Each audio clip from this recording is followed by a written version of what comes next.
ठीक, आज हमारा कंपनी लॉ के अंदर नया चैप्टर हम शुरू करेंगे। नया चैप्टर जिसका नाम है the legal status of the company. Company law के अंदर एक नया चैप्टर हम स्टार्ट करेंगे। चैप्टर का नाम क्या है? Legal status of a company. Company का legal status, legal status of a company.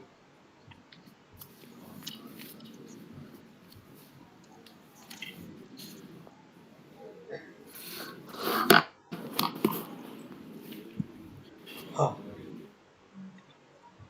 हमने पढ़ा था कंपनी दो वर्ड से मिलके बना हुआ है नाम। जो ये कंपनी नाम है ये दो वर्ड से मिलके बना हुआ है। दो लेटिन वर्ड है। लेटिन वर्ड कौन से हैं? पहला लेटिन वर्ड है कम और दूसरा लेटिन वर्ड है पनिस। जी सर। कंपनीज। कम का मतलब होता है टुगेदर, विद, टुगेदर। और पनिस का मतलब होता है ब्रेड, ब्रेड या फिर डिनर। पुराने टाइम के अंदर, अगर मैं बहुत पुराने टाइम में बात करूं, आज से पुराने टाइम जैसे 100 साल पहले, 150 साल पहले, पुराने टाइम में जो ये लैटिन भाषा में कंपनी वर्ड हुआ करता था, इसका मतलब होता था कि जब लोग इकट्ठा होके क्या करते थे? डिनर करते थे। कंपनी का मतलब हुआ करता था हैविंग डिनर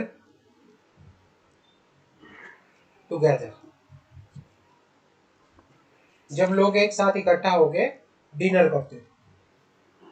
समझ आ गई मेरी बात? जी सर। तो इसका मतलब तो ये था। तो ये बिजनेस सेंस में कैसे यूज होने लगा? बिजनेस सेंस में ये कैसे यूज होने लगा? तो क्या हुआ, जैसे जैसे अब क्या होता है, कई बार हम लोग आपस में बैठ के खाना खाते हैं, बातचीत हम करते हैं ना।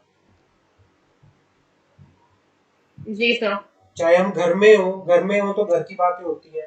तो लोगों ने क्या करना शुरू कर दिया? लोगों ने खाने पर मिलना शुरू कर दिया और बिजनेस के मुद्दे डिस्कस करना शुरू कर दिया। धीरे धीरे धीरे धीरे धीरे धीरे ये एक वाइड वाइडर एक बिजनेस का एक वर्ड बन गया। एक बिजनेस की एक एंटिटी बन गई कंपनी। कंपनी कंपनी कंपनी मतलब it is a group of person. Group of person. Business करने के लिए जो ग्रुप ऑफ पर्सन इकट्ठा होके बिजनेस के मैटर डिस्कस करने लग गए, तो फिर वो वर्ड वहां से कंपनी निकल के आया। समझ आ गई? क्लियर है? जो ये कंपनी है, कंपनी एक लीगल पर्सन है। कंपनी क्या है? एक लीगल पर्सन है। Legal person. कंपनी की कंपनी की अपनी एक separate legal entity. Separate legal entity. Company की अपनी क्या है? एक सेपरेट लीगल एंटिटी है। तो ये होता है, it is created by the law. Company is created by the law. Law के द्वारा इसको क्रिएट किया जाता है। कंपनी के अपने खुद के राइट्स होते हैं, कंपनी के अपनी खुद की लाइबिलिटीज होती हैं। तो ये होता है, अगर आपसे कोई पूछे कंपनी क्या होता है, तो कंपनी का जर्नल मीनिंग जो होता है, कंपनी वर्ड कहाँ से आया? कंपनी वर्ड लैटिन भाषा से आया। कम और पनिस। कम का मतलब टुगेदर, पनिस का मतलब डिनर करना, bread. Company under the law is a corporate body. Company क्या है? एक कॉर्पोरेट बॉडी है, एक लीगल पर्सन है, जिसका अपना एक स्टेटस होता है, जिसकी अपनी पर्सनैलिटी होती है, जो कि एक डिफरेंट पर्सनैलिटी होती है मेंबर से। मेंबर अलग होते हैं और कंपनी अलग है। Company it is called body corporate. Company एक बॉडी कॉर्पोरेट है क्योंकि person comprising it are into one body. ये क्या है, इसको बॉडी कॉर्पोरेट क्यों बोला जाता है, क्योंकि it is a group of person, group of person इकट्ठा होकर एक बॉडी बनाते हैं जो कि लॉ के द्वारा बनाई जाती है और इसको एक लीगल पर्सनैलिटी मिलती है, तो इसको क्या बोलते हैं, कॉर्पोरेट बॉडी बोलते हैं, कॉर्पोरेट। समझ आ गई, क्लियर है। जी तो सर। ये होता है कंपनी का मीनिंग, कंपनी का जर्नल मीनिंग होता है। अब डेफिनेशन क्या है कंपनी की, कंपनी की जो डेफिनेशन है वो सेक्शन 2 क्लोज 20 में दे रखी है 20। Of the companies act. Same चीज हमने सेटिंग अप ऑफ बिजनेस में भी पढ़ ली है, सेम चीज हम यही पढ़ रहे हाँ हैं, जी। तभी कह रहा हूं हमारा सेटिंग अप ऑफ जी सर। बिजनेस और हमारा कंपनी लॉ एक तरह से पैरेलल ही चलेगा। कहीं ना कहीं हमने कुछ ना कुछ पढ़ लिया होगा और बार बार वो रिपीट होके दूसरे में भी मिलेगा। समझेंगे मेरी बात? जी सर। हाँ, तो कंपनी का मतलब क्या है, section 2 close 20, company means a company incorporated under the companies act 2013 और एनी प्रीवियस कंपनी। क्लियर है? Yes sir. हाँ। अगर मैं कॉमन लॉ की बात करूं, कॉमन लॉ में कंपनी क्या है, इन कॉमन लॉ कंपनी क्या है, लीगल पर्सन, कंपनी की एक क्या है, लीगल एंटिटी है, कंपनी की एक सेपरेट लीगल एंटिटी है, सेपरेट सेपरेट लीगल एंटिटी है, जो लीगल एंटिटी जो अलग है किससे, उसके मेंबर से, कंपनी की सेपरेट लीगल एंटिटी है जो एंटिटी उसकी मेंबर से अलग होती है। क्लियर है? कंपनी को इनकॉर्पोरेट किया जाता है एज पर दी लॉ, तो ये क्या है, और इसको डिसोल्व भी, कंपनी को क्रिएट भी लॉ के द्वारा किया जाता है और डिसोल्व, डिसोल्व का मतलब वाइंडिंग अप, इसको वाइंडिंग अप भी लॉ के द्वारा किया जाता है। समझ आ गई, क्लियर है? जी सर। कोई डाउट? जी। Yes sir. No. No sir. अब आते हैं यहाँ पे legal status of company, company का लीगल स्टेटस क्या है, कंपनी को क्या बोला जाता है लॉ की नजरों में, कंपनी क्या है, company is an artificial person. Artificial person की नीड नहीं है कंपनी की, जो कि इस लॉ बुक में मेंशन है। क्या कहने जा रहे हो? जो डेफिनेशन में की इस लॉ नहीं है बुक में, हाँ, इसकी नीड है करने की। केस लो आगे पढ़ेंगे, आएंगे केस लो, जो इम्पोर्टेंट केस लो है वो हम यहाँ सारा पे करना नीड। पड़ेगा, एग्जामिनेशन पर्पज से केस लो इम्पोर्टेंट है, जो मैंने डाले हैं बुक के अंदर वो केस लो इम्पोर्टेंट है, अदरवाइज बाकी इम्पोर्टेंट नहीं है, बट जो मैंने डाले हैं वो सारे आपको करने पड़ेंगे। ठीक है। क्लियर है? जी sir. Company is a artificial person, company क्या है, artificial person, artificial person, company को लॉ के द्वारा क्रिएट किया जाता है, because it is created by the, because company is created by the, law. Created by the law, इसको law के द्वारा क्रिएट किया जाता है। Company is not a natural person, company is not a natural person, ये natural person नहीं है, नहीं है। Company have, company have many rights, company have many rights, obligation, power, duties as prescribed by the law, as prescribed by the law। तो ये कहना चाह रहा है कि भाई कंपनी एक आर्टिफिशियल पर्सन है, कंपनी को क्रिएटेड किया जाता है बाय द लॉ के द्वारा, कंपनी के अपने कुछ राइट्स, कंपनी के अपने कुछ ऑब्लिगेशन, कंपनी की अपनी कुछ पावर होती है। समझ आ गई, जो उसे किसके द्वारा दी गई है, लॉ के द्वारा दी गई है। लॉ की। क्लियर है? ठीक है सर। तो यहाँ पे क्वेश्चन आता है, क्या कंपनी सिटीजन है या नहीं? है कंपनी। सेकंड पॉइंट में क्या है, company is not a. Company is not a natural person, ठीक है। Natural person.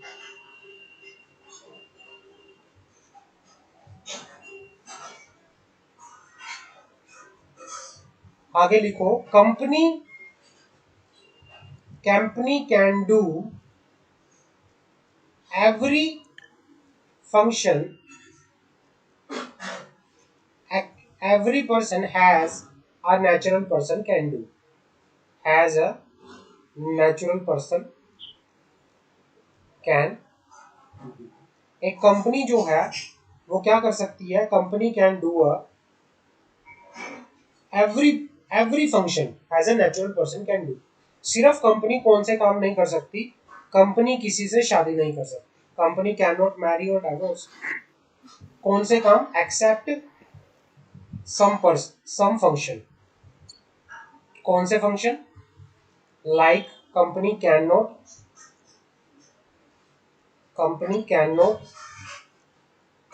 मैरी, कंपनी शादी नहीं कर सकती, कंपनी डाइवोर्स नहीं कर सकती, कंपनी इलेक्शंस के अंदर वोटिंग नहीं कर सकती। अदरवाइज कंपनी बाकी ऑलमोस्ट सारे काम कर सकती है जो एक नेचुरल पर्सन कर सकता है। क्लियर है, समझ आ गई? लीगल स्टेटस ऑफ कंपनी समझ आ गया? यहाँ पे कोई doubt legal status of company के अंदर? अच्छा, नो सर। हाँ, अब बात करते हैं कंपनी के कैरेक्टरिस्टिक क्या है, मोस्ट इंपोर्टेंट। एग्जाम के अंदर इनमें से आपको कुछ ना कुछ आएगा, लिख लो, कैरेक्टरिस्टिक मोस्ट इंपोर्टेंट है एग्जामिनेशन के अंदर। कैरेक्टरिस्टिक में से कैरेक्टरिस्टिक ऑफ अ कंपनी,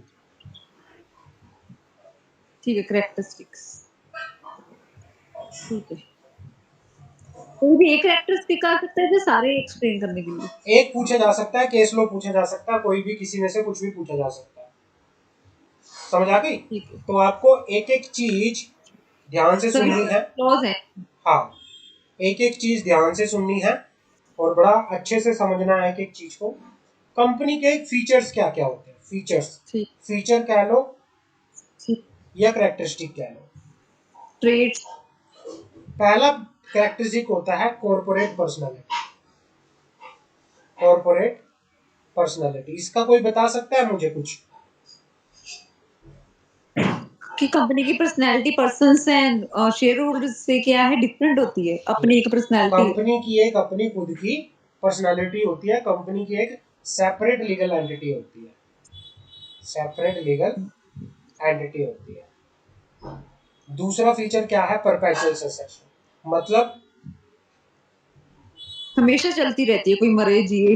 हाँ, परपेचुअल सक्सेशन मतलब कि कंपनी जो है ऑलवेज चलती रहेगी, कंपनी की लाइफ जो है उसकी मेंबर की लाइफ पे डिपेंड नहीं रहेगी। कंपनी की जो लाइफ है वो इनफाइनाइट है, कंपनी की जो लाइफ है वो क्या है, इनफाइनाइट। क्लियर है? कंपनी की अपनी क्या हो सकती है, सेपरेट प्रॉपर्टी। कंपनी अपने नाम से प्रॉपर्टी को होल्ड कर सकती है, अपने नाम से प्रॉपर्टी को परचेज कर सकती है, अपने नाम से प्रॉपर्टी को सेल कर सकती है। समझ आ गई? Separate property. Transferability of shares, company के शेयर्स, कंपनी के जो मालिक है, शेयर होल्डर है, वो अपने शेयर्स को किसी दूसरे पर्सन को क्या कर सकते हैं, ट्रांसफर कर सकते हैं। कंपनी के शेयर फ्रीली ट्रांसफर कर सकते हैं। Transferability of share. Private company में नहीं ना कर सकते? हाँ, प्राइवेट कंपनी में नहीं कर सकते। ऐसा नहीं है कि वहां पे कर नहीं सकते, वहां पे रिस्ट्रिक्शंस होती है, प्रोहिबिशन नहीं होती, रिस्ट्रिक्शंस होती है। कंपनी, प्राइवेट कंपनी के शेयर होल्डर, अगर प्राइवेट कंपनी के शेयर होल्डर को अपने शेयर ट्रांसफर करने हैं तो उसे पहले अपने कंपनी के किसी एग्जिस्टिंग शेयर होल्डर को ऑफर करना पड़ेगा कि मैं शेयर बेचना चाहता हूँ, आप इंटरेस्टेड हो शेयर लेने में? पहले उसको कंपनी को इन्फॉर्म करना पड़ेगा अपने शेयर्स के बारे में। लेकिन पब्लिक कंपनी में ऐसा नहीं है, पब्लिक कंपनी में पर्सन फ्रीली वो है, फ्री है कि वो किसी को भी ट्रांसफर कर सकता है। क्लियर है? ठीक। और लास्ट पॉइंट है हमारे पास, capacity to sue and be sue. इसका मतलब क्या हुआ, बताओगे? कि कंपनी केस हो सकता है, कंपनी भी केस कर सकती है किसी भी पर्सन के ऊपर। Capacity to sue and be sue का मतलब होता है कंपनी अपने नाम से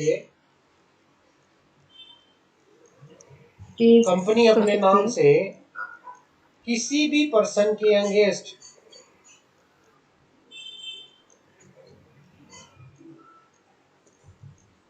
केस फाइल कर सकती है। यस। समझ आ गई? जी सर। या कोई भी पर्सन या कोई भी पर्सन कंपनी पर केस कर सकता है। तो ये होते हैं फीचर। समझ आ गई? अब एक एक फीचर को, ये फीचर कैसे बने, जो ये फीचर बने हैं ना, ये फीचर ऐसे ही नहीं बन गए, ये फीचर बने हैं प्रैक्टिकल केस के बेसिस पे। कोई केस हुआ था फ्यूचर पास्ट के अंदर, कोई केस हुए जिसकी वजह से कोर्ट ने डिसीजन दिया और उसकी वजह से ये फीचर बने।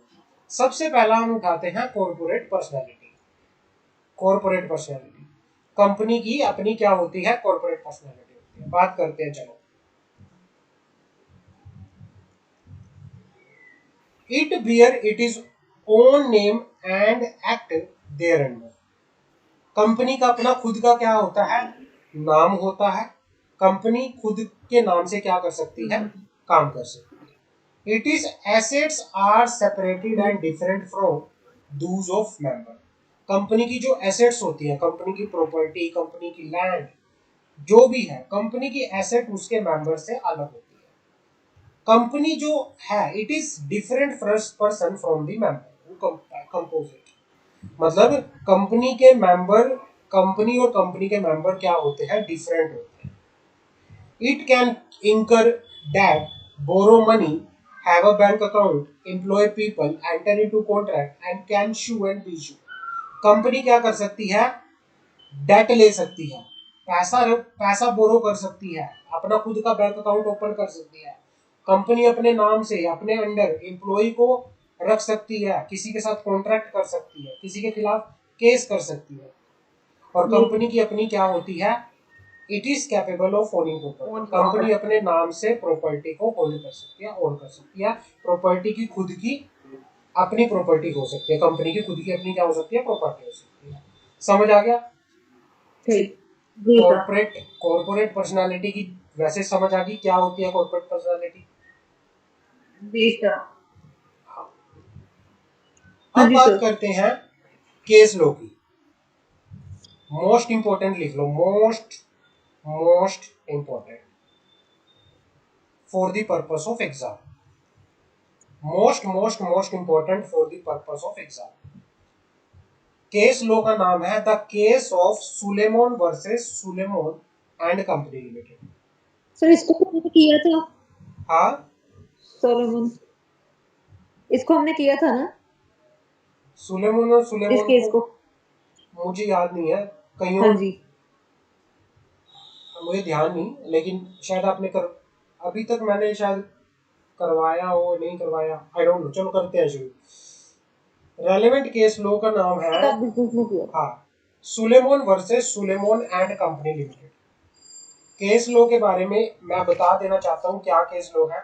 कहानी के बारे में, एक बार एक बंदा था जिसका नाम था सुलेमोन, सोलमोन भाई, सोलेमोन। सुलेमोन बंदा क्या था? उसका एक बिजनेस था बूट मैन्युफैक्चरिंग का, बूट मैन्युफैक्चरिंग का। उसने क्या किया? एक कंपनी बनाई।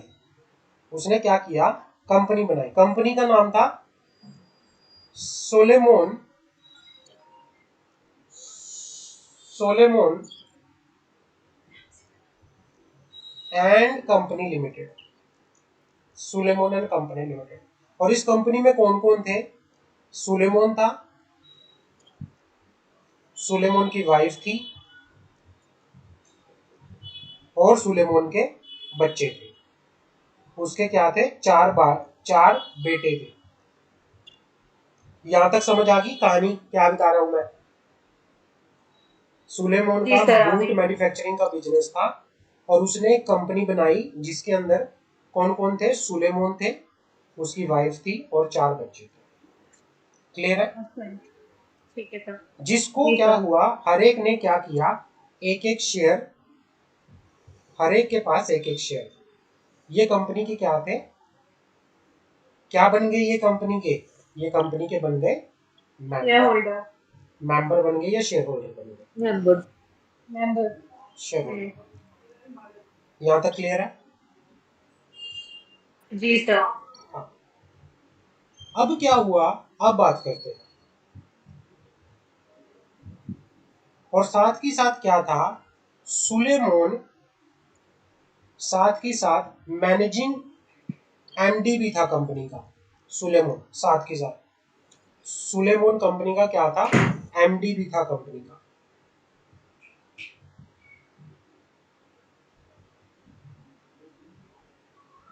फिर क्या हुआ उसके बाद,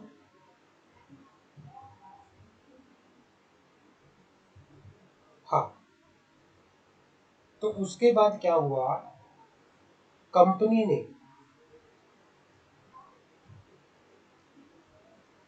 ने डिबेंचर इशू किया। डिबेंचर, कंपनी ने डिबेंचर इशू किए। डिबेंचर कितने इशू किए? कंपनी ने डिबेंचर इशू किए, कितने के इशू किए?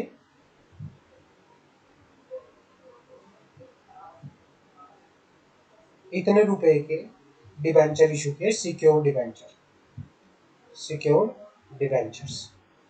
मेरी आवाज आ रही है? जी सर आ रही है। हाँ, कंपनी ने क्या किया, सिक्योर्ड डिबेंचर इशू किए, जिसके बदले में क्या हुआ, सुलेमान ने भी क्या किया, कंपनी के डिबेंचर परचेज कर लिए। सुलेमान ने भी क्या किया, कंपनी के डिबेंचर परचेज कर लिए। तो डिबेंचर क्या होता है? तो डिबेंचर तो डेट होता है, डेट। डिबेंचर क्या होते हैं? डिबेंचर डेट होते हैं ना। अब जब डिबेंचर डेट होते हैं तो सुलेमान कंपनी का सिक्योर्ड क्रेडिटर भी बन गया, सिक्योर्ड क्रेडिटर। ध्यान से सुनना मेरी बात। एक सुलेमान था, सुलेमान ने एक बिजनेस शुरू किया बूट मैन्युफैक्चरिंग का, और उसने क्या किया, एक कंपनी बना ली। कंपनी का नाम बताओगी मुझे? Salomon company limited. हाँ, और उसके अंदर सुलेमान, उसकी वाइफ और 4 बच्चे शेयर होल्डर बन गए। यहाँ तक समझ आ गए? जी सर आ गया। हाँ, उसके बाद क्या हुआ, उसके बाद सुलेमान ये सारे मेंबर बन गए। बाद में कंपनी ने क्या किया, डिबेंचर इशू किए, और इन डिबेंचर्स में से कुछ डिबेंचर किसने परचेज कर दिए, सुलेमान ने।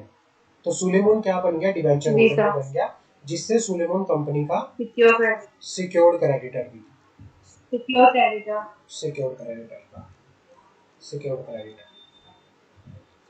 अब क्या हुआ, अब बात करते हैं। अब क्या हुआ, सुलेमान ने क्या किया, अपना बिजनेस, सुलेमान ने अपना बिजनेस सेल, अपना बिजनेस क्या कर दिया, सेल कर दिया सुलेमान ने। कंपनी जो है वो लॉसेस में जाने लगी थी, जिसकी वजह से सुलेमान ने अपना बिजनेस सेल कर दिया। अब जब सेल होता है बिजनेस, वाइंडिंग अप का प्रोसीजर शुरू होता है, तो मान लो कंपनी वाइंडिंग अप में जा रही है, हाँ, तो सबसे पहले पैसा किसको दिया जाएगा, क्रेडिटर्स। सबसे पहले पैसा दिया जाएगा क्रेडिटर्स। फिर उसके बाद जो भी शेयर होल्डर आएंगे सब। लेकिन जब पैसे का, जब कंपनी कंपनी पैसा बांट रही थी, कंपनी पैसा क्या कर रही थी, बांट रही थी, तो लाइन में सबसे पहले कौन खड़ा था, सुलेमान खड़ा था, सुलेमान। सुलेमान खड़ा था। पीछे लोग खड़े थे, पीछे और लोग खड़े थे, फिर इनकी वाइफ खड़े होंगे लाइन में। इन लोगों ने क्या कहा कि भाई ये सुलेमान तो कंपनी का खुद का मालिक है, इसी ने ही तो पैसा ले रखा है, और ये ये तो ये काम हो रहा, अपनी जेब से पैसा निकाल के दूसरी जेब में डाल रहा है, ये कह रहे हैं। ये जो पीछे बंदे खड़े थे, इन्होंने क्या किया, इन्होंने बोला कि ये जो सुलेमान है, ये तो खुद ही इसकी कंपनी है, पैसा तो इसी को देना है, और ये क्या कर रहा है, पैसा ना देके हाँ खुद जी। ही पहली लाइन में खड़ा हुआ है और एक जेब से पैसा निकाल के दूसरी जेब में डाल जी रहा सर। है। इन लोगों ने ये बोला। तो इस केस में कोर्ट ने हाँ जी। बोला Salomon court held Salomon and company limited, Salomon as a member, Salomon as a creditor. ये सब क्या है, ये सब डिफरेंट है। सुलेमान कंपनी का क्या है, क्रेडिटर है, सिक्योर्ड क्रेडिटर, क्योंकि इसके पास क्या है, डिबेंचर है। तो ये क्या है, एक सेपरेट कंपनी की क्या होती है, कॉर्पोरेट पर्सनालिटी होती है, कंपनी एक सेपरेट पर्सन है और सुलेमान एक सेपरेट पर्सन जी है। सर। तो सुलेमान के पास राइट है अपने पैसे वापस लेने का, in the capacity of creditor, वो अपने पैसे ले सकता है। तो सुलेमान का केस हुआ था, क्रेडिटर। सुलेमान का केस हुआ था, ठीक है। उसके बाद जाके ये कॉर्पोरेट पर्सनैलिटी का कंसेप्ट आया था। केस समझ आ गया जो मैं बताना चाह रहा था आपको? हाँ जी सर।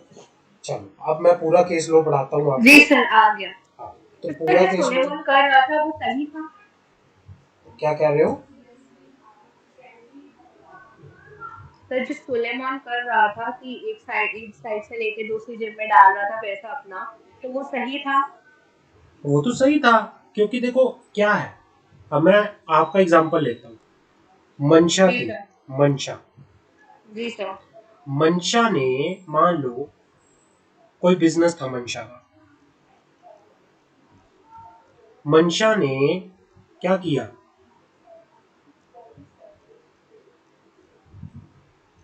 अपने पेरेंट्स के साथ,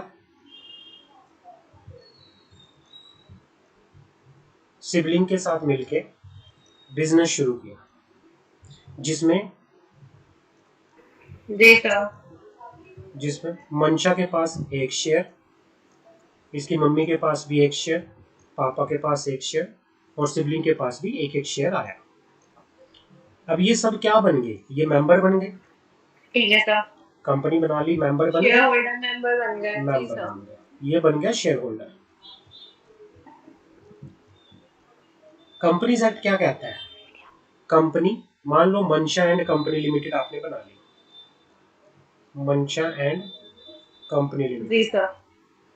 मंशा और कंपनी कंपनी जो बन है गई। वो अलग कंपनी बन गई। अब लो कहता है जो मंशा एंड कंपनी है और मंशा है, दोनों कौन है, अलग है। समझ आ गई मेरी बात? क्लियर है अच्छा। यहाँ तक? अब क्या यस सर। हुआ, मंशा जी सर, एंड मतलब कंपनी ने डिबेंचर इशू किए, डिबेंचर, कंपनी ने डिबेंचर इशू किए, और मान लो मंशा ने डिबेंचर परचेज कर लिए, तो मंशा क्या बन गई, डिबेंचर होल्डर भी बन गई, और ये सिक्योर्ड डिबेंचर थे। तो जी सिक्योर्ड सर। डिबेंचर को क्या बोलेंगे, ठीक है। तो मंशा यहाँ पे क्या बन गई, क्रेडिटर, सिक्योर्ड क्रेडिटर,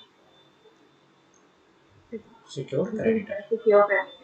मान लो किसी रीजन की वजह से मंशा की कंपनी को बंद करना पड़ गया, किसी रीजन की वजह से मंशा की कंपनी को बंद करना पड़ गया, मान लो कंपनी वाइंडिंग अप में चली गई, लोगों का पैसा देना है, सबसे पहले किसका पैसा दिया जाएगा, जी सर। सबसे पहले सिक्योर्ड क्रेडिटर्स का पैसा दिया, क्रेडिटर्स। सिक्योर्ड क्रेडिटर, और सिक्योर्ड क्रेडिटर कौन है, जी मंशा, सर। सिक्योर्ड क्रेडिटर कौन है, मंशा। मैं हूँ। अब मंशा सिक्योर्ड क्रेडिटर है, मनीषा।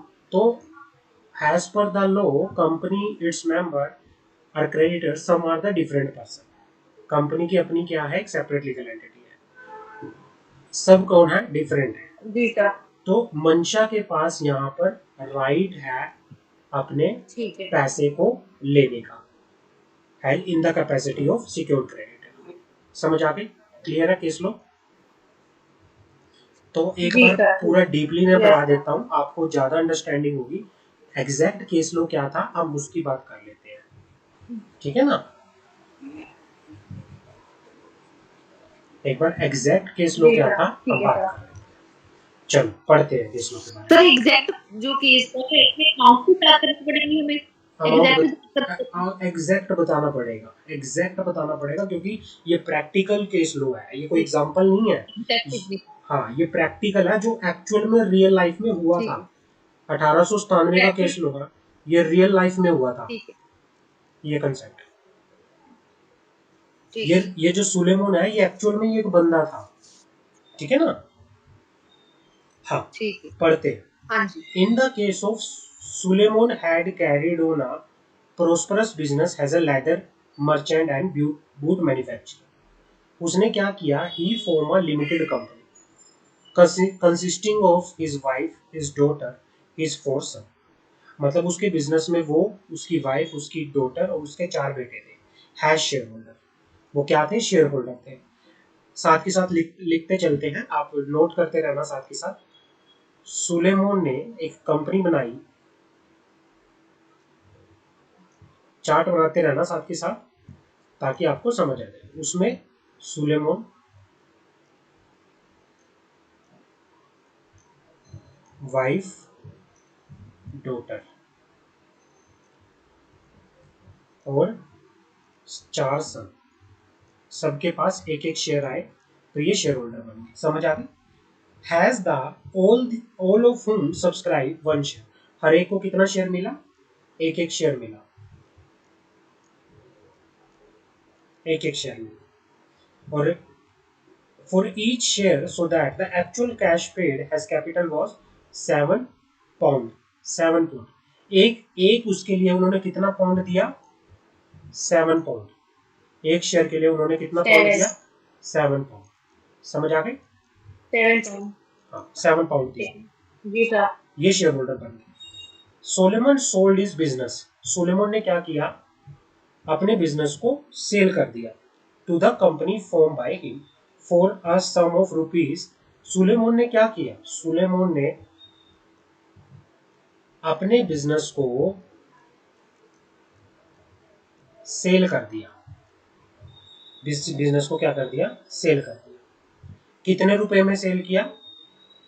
वो सेल किया 38,782 पाउंड में के अंदर। क्लियर है? समझ आ गई? सुलेमान ने अपने बिजनेस को कितने जी रुपए में सर। सेल जी किया? सर। 38,782 पाउंड के अंदर। कंपनी की नॉमिनल शेयर कैपिटल कितनी थी? कंपनी की नॉमिनल शेयर कैपिटल जो थी, वो थी 40,000 pound, 40,000 pound. In part payment of the purchase money for the business sold to the company, debenture of the amount 10,000 pound secured by the floating charge of the company asset were issued to Salomon. कंपनी ने क्या किया था? Company ने क्या किया हुआ था? 10,000 पाउंड के सिक्योर्ड क्रेडिटर किसको इशू किए गए थे? 10,000 पाउंड के सिक्योर्ड क्रेडिटर किसको इशू किए गए थे? सैलमन को। सोलेमन को इशू किए गए थे। Who also applied for and received an allotment of 20,000, received an allotment for and 20,000। हाँ, उसको क्या मिला? Who applied for and received an allotment of, who also applied for and received an allotment of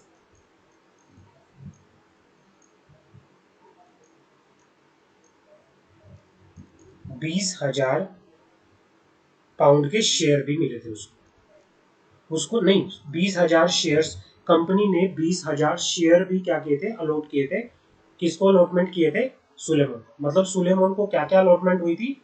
10,000 के debenture और share. Debentures और 20,000 के shares, इनको ये मिला था। यहाँ तक समझ आ गई है मेरी बात? यहाँ तक कोई डाउट हो किसी का किसी भी चीज में? No sir, no sir. अभी तक किसी में कोई डाउट कि भाई उन्होंने बिजनेस बनाया, बिजनेस के अंदर अपने घर वालों को लेके आया, सबको शेयर दिए, बाद में उसने अपना बिजनेस बेचा, लेकिन वो ये था कि 10,000 के उसको सिक्योर्ड डिबेंचर भी थे और 20,000 के उसके शेयर भी। समझ आ गए? क्लियर है? अब क्या हुआ था, अब मैं बताता हूँ आपको क्या हुआ। Yes sir. अब क्या हुआ था मैं बताता हूँ। हाँ,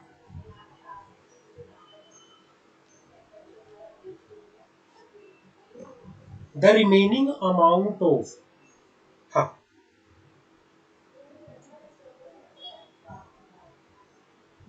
the remaining amount of 8,782 pound was paid to Solomon in cash. Solomon was the managing director and two of his sons were other directors. Solomon क्या था? मैनेजिंग डायरेक्टर था कंपनी का, और उसके जो दो बेटे थे वो कंपनी के अंदर डायरेक्टर थे। The company soon ran into difficulty, company क्या हुआ? डिफिकल्टी के अंदर चली गई। And the debenture holder appointed a receiver, debenture holder ने क्या किया? कंपनी जब डिफिकल्टी में चली गई तो वाइंडिंग अप में चली गई कंपनी, वाइंडिंग अप में। वाइंडिंग अप जब होता है तो ऑफिशियल रिसीवर अपॉइंट हो जाता है। कंपनी के क्रेडिटर्स ने ऑफिशियल रिसीवर को अपॉइंट कर लिया, ऑफिशियल रिसीवर अपॉइंट कर लिया। कंपनी लिक्विडेशन में चली गई। The total asset of the company amounted to 6,050 pound. कंपनी की जो टोटल एसेट थी वो कितने की थी? कितने पाउंड की थी? 6,050 पाउंड। और कंपनी की टोटल लाइबिलिटी कितने की थी? कंपनी की टोटल लाइबिलिटी जो थी वो 10,000 पाउंड की थी, 10,000 पाउंड की। और 8,000 पाउंड के सिक्योर्ड क्रेडिटर थे। 10,000 पाउंड के तो सिक्योर्ड क्रेडिटर के थे और 8,000 पाउंड के अनसिक्योर्ड क्रेडिटर थे। अब ये देखो कितनी ज्यादा लाइबिलिटी थी और कितनी कम एसेट थी। समझ आ गई? क्लियर है? यहाँ तक कोई डाउट है कि कंपनी का? पहले तो यहाँ तक समझ आ गई कि किस किस को कितना मिला था सारे का सारा। उसके बाद क्या हुआ कि कंपनी लिक्विडेशन के अंदर चली गई। यहाँ तक किसी का डाउट है अभी तक? सिमरन एंड मंशा? नहीं सर। हाँ, सिमरन, नो सर। समीक्षा,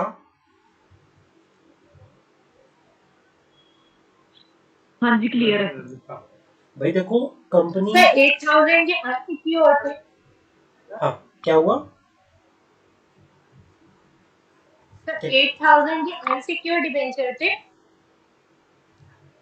अनसिक्योर्ड, ये 8,000 पाउंड के अनसिक्योर्ड थे, 10,000 के सिक्योर्ड थे। 6,000 की कंपनी के पास टोटल एसेट थी। मतलब कंपनी के पास एसेट कम थी, लाइबिलिटी ज्यादा थी, जिसकी वजह से कंपनी फाइनेंशियल डिफिकल्टीज में चली गई थी। कंपनी के पास डेट का बर्डन ज्यादा आ गया था, कंपनी लिक्विडेशन में चली गई थी। समझ आ गई? क्लियर है? और क्रेडिटर्स क्या कर रहे थे? ये सारे का सारा पैसा क्लेम कर रहे थे कि भाई ये पैसा हमें दो। ठीक है ना? तो अब कंपनी क्या कह रही थी, अब बात करते हैं क्रेडिटर क्या कह रहे थे, क्रेडिटर क्या क्लेम कर रहे थे। क्रेडिटर्स का क्या क्लेम था? जो 8,000 क्रेडिटर थे ना, ये अनसिक्योर्ड क्रेडिटर, ये पता क्या कह रहे थे? ये कह रहे थे the whole of the company's asset. इन्होंने बोला देखो जब कंपनी, अब मैं आपको एक वो बता के देता हूं। यहाँ पे कंपनी फाइनेंशियल डिफिकल्टीज में चली गई। कंपनी की एसेट कितने की थी? 6,000 कुछ की, है ना? 6,000 कुछ पाउंड की। कंपनी की लाइबिलिटी, और लाइबिलिटी में क्या था? सिक्योर्ड कितने के थे? 10,000 के। 10,000 के सारे सिक्योर्ड किसके पास थे? सिक्योर्ड डिबेंचर किसके पास थे? सोलेमन। सोलेमन के पास थे। सोलेमन के पास थे, और अलग से अनसिक्योर्ड थे 8,000 के अनसिक्योर्ड, 8,000 के अनसिक्योर्ड। इन्होंने क्या किया, इन्होंने क्लेम कर दिया, क्लेम। इन्होंने क्या बोला, इन्होंने ये बोला कि जो ये एसेट थी 6,000 की, ये सारी की सारी एसेट क्या इन्होंने क्लेम किया, who claimed the whole of the company's asset on the ground that has the company was mere the agent of the Solomon. They were entitled to the payment of the debt in priority to the in priority to the debenture. They further plead that Suleiman is a principal beneficiary was ultimately responsible for the debt incurred by his agent or trustee. अब क्या हुआ, जब company liquidation में चली गई तो एक hierarchy होती है कंपनी लो के अंदर, एक हायरार्की है। कंपनी जब लिक्विडेशन में जाएगी, कंपनी जब वाइंड अप में जाएगी तो सबसे पहले सिक्योर्ड क्रेडिटर को पैसा मिलता है, उसके बाद अनसिक्योर्ड क्रेडिटर को पैसा मिलता है, उसके बाद एक प्रेफरेंस शेयर को पैसा मिलता है, उसके बाद इक्विटी शेयर को पैसा मिलता है। सिक्योर्ड क्रेडिटर कौन था,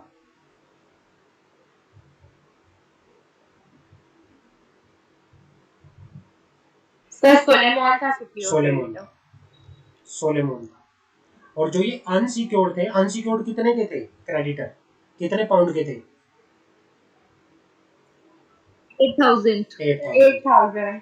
इन अनसिक्योर्ड क्रेडिटर ने क्लेम कर दिया कोर्ट के अंदर।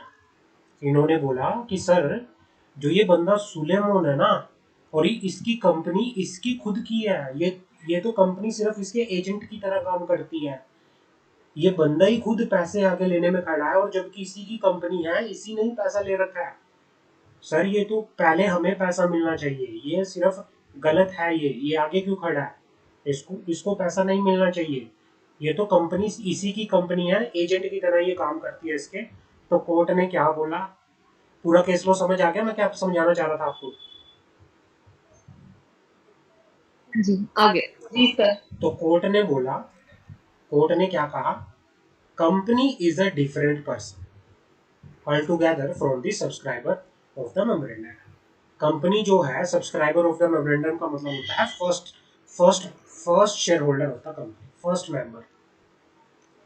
कंपनी एक डिफरेंट पर्सन है उसके मेंबर से, उसके शेयर होल्डर से, and through it may be that after the incorporation the business is precisely has the same as before, the same person are the manager and the same hand receive the profit, the company is not in law their agent or trustee। Company क्या है, एक separate legal person है, company के share holder अलग है, company अपने share holder के लिए किसी भी तरह से कोई ना तो ट्रस्टी है ना ही एजेंट है। तो यहाँ पे जो क्लेम कर रहा था सुलेमान किस चीज का क्लेम कर रहा था, वो क्लेम क्या है, जो Salomon has a secured creditor वो पेमेंट के लिए आगे खड़ा था, तो वो क्या है, वो वैलिड है, यहाँ पे उसको इलीगल नहीं बोला जाएगा।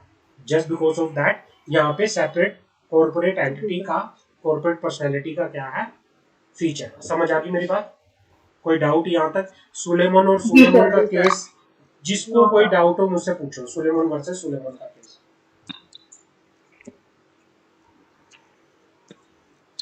क्लियर है सर?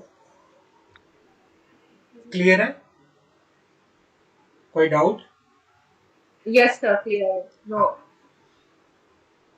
किसी का भी कोई डाउट हो, एक बार कोई बताएगा मुझे पूरा अच्छे से जो समझ आया,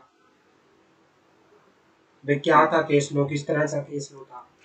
सर सोलेमन जो था वो उसका एक बिजनेस चल रहा था, उसका बिजनेस जो था बूट मैन्युफैक्चरिंग का था। उसके अंदर सोलेमन जो था उसका कंपनी का नाम था सोलेमन एंड कंपनी लिमिटेड, जो 1897 में उसने बनाई थी। सोलेमन, उसकी वाइफ और उसके 4 सन जो थे, वो उन लोगों ने एक शेयर्स को परचेज करके रखा था, मतलब कि वो शेयर्स होल्डर थे। सोलेमन जो था कंपनी का एमडी था और उसके सन जो थे वो डायरेक्टर थे। सोलेमन ने मतलब उसकी कंपनी ने इशू करे डिबेंचर ऑफ शेयर्स, तो सोलेमन ने 10,000 के डिबेंचर परचेज करे और शेयर्स जो थे वो 20,000 के परचेज करे। डिबेंचर कौन से थे वो? सिक्योर डिबेंचर थे और हाँ तो वो सिक्योर क्रेडिटर बन गया। हाँ फिर जब सोलेमॉन को अपना बिजनेस सेल करना था, मतलब उसकी कंपनी वाइंडिंग अप में जा रही थी, तो सोलेमॉन लाइन में सबसे आगे खड़ा हुआ था कि मुझे पैसे वापस करो। हाँ तो सोलेमॉन ने जो उसके अंत, और सोलेमॉन के क्या थे, कंपनी ने 10,000 सिक्योर थे जो सोलेमॉन के पास थे। टोटल एसेट जो थी 6,050 था, लायबिलिटीज 10,000 था, और अनसिक्योर जो थे वो 8,000 थे। हाँ तो सोलेमॉन ने कहा, तो कंपनी जो अनसिक्योर वाले जो थे, हाँ उन्होंने कहा कि सुलेमान के पास पूरा का पूरा सिक्योर जा रहा है, पूरी की पूरी एसेट जा रही है, तो हम, तो उसने कोर्ट में अनसिक्योर जो डिबेंचर्स वाले थे उन्हें कोर्ट में अपील करी। तो हाँ कोर्ट ने कहा कि वो सुलेमान जो है उसकी कंपनी एक अलग है और सुलेमान एक अलग है, कंपनी की एक सेपरेट लीगल एंटिटी होती है, दैट्स व्हाई सुलेमान ये अपने सिक्योर क्रेडिटर्स के लिए खड़ा हो सकता है। अच्छा ठीक है। जी सर। कंपनी मतलब टाइप का डिफरेंट पर्सन होता है और एक सेपरेट लीगल एंटिटी है, दैट्स व्हाई। और उसकी एक कॉर्पोरेट पर्सनालिटी है, चलो इसलिए वो बहुत ऐसा कर सकता है बहुत बढ़िया बहुत और वो बढ़िया। अपने सिक्योर ले सकता है। चलो वेरी गुड बहुत बढ़िया, सही समझ सर। आ गया ना। बहुत सही, थैंक यू सर। बिल्कुल परफेक्ट, एक एक चीज सही है। जी सर, बिल्कुल आ गया। हाँ हाँ, चलो, एक ये केस लो ठीक है कर सर, लेते हैं थैंक तो यू सर। हमारा ये खत्म हो जाएगा कॉर्पोरेट पर्सनैलिटी का, ठीक है ना। दूसरा केस लो था एक, ये भी मोस्ट मोस्ट जी मोस्ट सर। इंपॉर्टेंट लिखो, मोस्ट मोस्ट मोस्ट इंपॉर्टेंट। दूसरा केस लो था Lee versus Lee versus Lee is air farming limited. Lee is air farming limited. Lee जो था एक बंदा, वो क्या था, एक क्वालिफाइड पायलट था।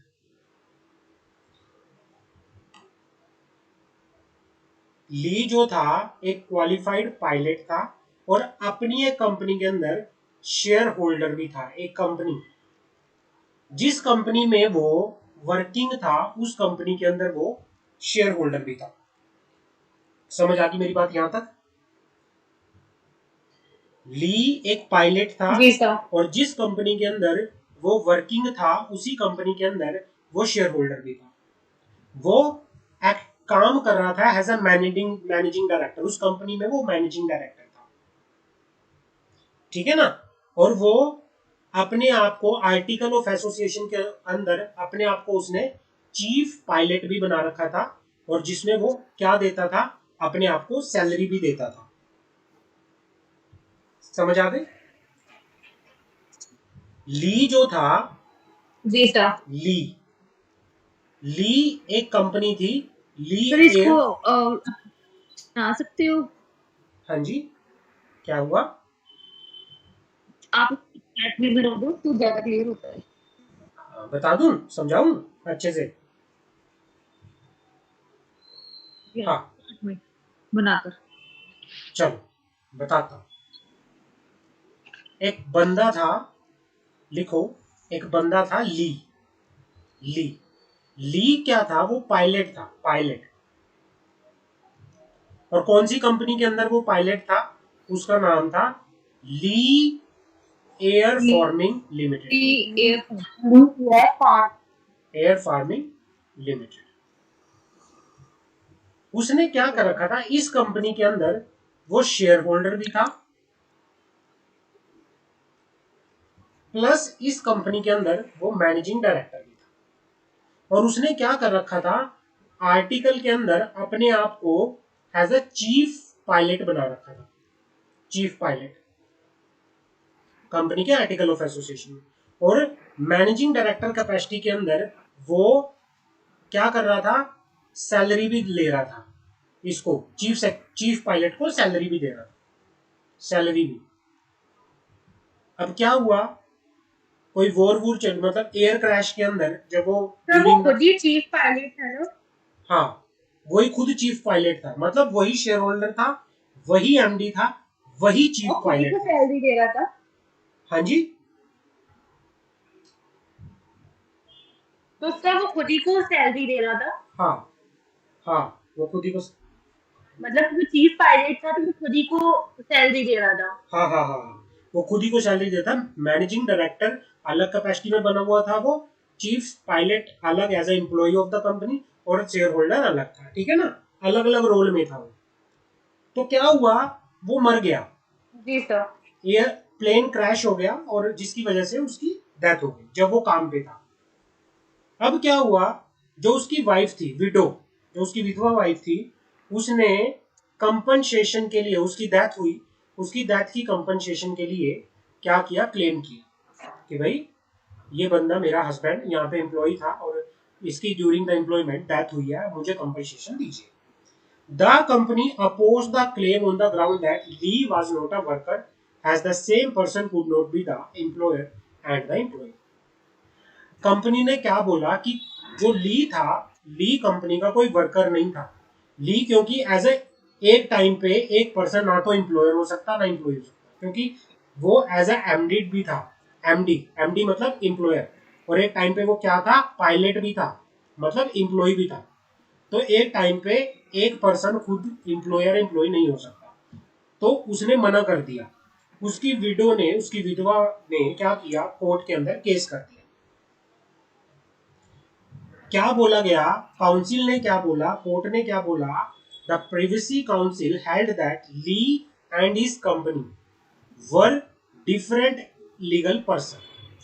ली था और जो उसकी कंपनी थी, दोनों अलग पर्सन थे। जो ली था वो किसके लिए काम कर रहा था, किसका पायलट था वो, ली और एयर फार्मिंग लिमिटेड था। ली एयर फार्मिंग क्या थी, एम्प्लॉयर। चीफ पायलट कौन था, ली। दोनों ही अलग है, समझ आ गई। तो दोनों अलग पर्सन हैं, दोनों ही क्या कर सकते हैं, कॉन्ट्रेक्चुअल रिलेशनशिप में आ सकते हैं। और जो चीफ पायलट था वो क्या था, कंपनी का सर्वेंट था, एम्प्लॉय था। Managing capacity, in his managing capacity, managing director, he could on behalf of the company give himself order in this other capacity of pilot। मतलब वो कंपनी के बिहाफ पे एक कैपेसिटी में अपने आप को ही ऑर्डर दे सकता है किसी दूसरी कैपेसिटी। समझ आ गई कि भाई मैं कंपनी के बिहाफ पे एज ए मैनेजिंग डायरेक्टर मैं ऑर्डर दे रहा हूँ अपने आप को ही कि भाई मुझे ये काम करना है। मतलब वो ऑर्डर कौन करवा रहा है आपसे, कंपनी करवा रही है। कंपनी और उसका जो भी पर्सन होता है वो अलग पर्सन है। मतलब कंपनी और मास्टर जो है यहाँ पे अलग अलग है। इसीलिए जो यहाँ पे उसकी वाइफ जो है केस जीत गई थी। यहाँ पे बोला गया था कंपनी एंड जो ली है वो दोनों अलग पर्सन है और वो एंटाइटल्ड है फॉर दी कंपनसेशन। समझ आ गई मेरी कहानी, पूरी समझ आ गई, क्लियर है। केस लो दोनों समझ आए या नहीं आए? जी सर, आ गए। हाँ भाई। सिमरन, तो सर उसकी वाइफ जो थी वो कोर्ट केस जीत जाती है, हाँ तो फिर उसे तो सही कर रही थी, वो कंपनसेशन के लिए वो डेट मांग रही थी, तो उसको हाँ सही था, देना चाहिए था कंपनी को। हाँ, क्योंकि देखो कंपनी एम्प्लॉयर है, सर जी। कंपनी एम्प्लॉयर है, ली एम्प्लॉय था, वो पायलट था, वो कंपनी के अंदर एज अ एम्प्लॉय। पायलट काम कर रहा था। बट उसके रोल जो थे एज अ एमडी वो कंपनी के लिए थे, कंपनी के बिहाफ पे वो काम कर रहा था। मतलब वो एम्प्लॉयर की कैपेसिटी में, मतलब किसके बिहाफ पे काम कर रहा था, कंपनी के बिहाफ। मेन कौन था एम्प्लॉयर यहाँ पे, कंपनी।